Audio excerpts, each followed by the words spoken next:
ఆదిలాబాద్ పట్టణంలో విద్యానగర్ కాలనీలో కాంగ్రెస్ కార్యకర్తలు ఎన్నికల ప్రచారం చేపట్టారు. పట్టణ అధ్యక్షులు గుడిపల్లి నాగేశ్వర ఆధ్వర్యంలో గడప గడపకు వెళ్లి కాంగ్రెస్ ఇచ్చిన 5 గ్యారెంటీలను ప్రజలకు వివరిస్తూ ముందుకు సాగారు. అమలుకు సంక్షేమ కార్యక్రమాలపై అవగాహన కల్పించారు. వచ్చే ఎన్నికల్లో కాంగ్రెస్ పార్టీ అభ్యర్థి ఆత్రం సుఖనకు తమ అమూల్యమైన ఓటు వేసి గెలిపించాలని అభ్యర్థించారు. గత అసెంబ్లీ ఎన్నికలు ఇచ్చిన హామీ మేరకు మహిళలకు ఉచిత బస్సు ప్రయాణం కల్పించడంతో పాటు 200 యూనిట్ల వరకు ఉచిత కరెంటు, అదేవిధంగా 10 లక్షల ఆరోగ్య బీమా సౌకర్యం, ఇంటింటి నిర్మాణం కోసం 5 లక్షల వంటి కార్యక్రమాలను అమలు పరుస్తున్నట్లు వివరించారు. ఆదివాసీ బిడ్డ ఆత్రం సుగుణ కాంగ్రెస్ అభ్యర్థిగా పోటీ చేస్తున్నారని, ఆమెను గెలిపించి చట్టసభలకు పంపించాలని కోరారు. గడప గడపకు కాంగ్రెస్ కరపత్రాలను, స్టిక్కర్లను పంపిణీ చేశారు. తన ఉద్యోగం రిజైన్ తారీఖు వరకు పొద్దున 8 గంటల నుండి 24 తారీఖు వరకు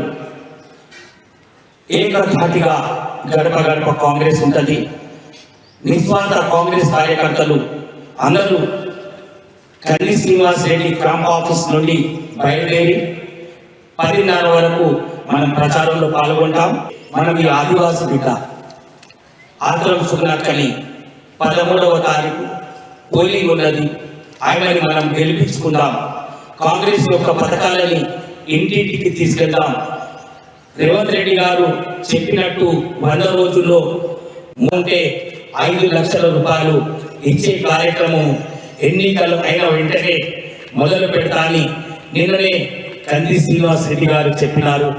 దయచేసి ప్రతి కాంగ్రెస్ కార్యకర్త లక్ష్యం ఒకటే, మే 13వ తారీఖు రోజు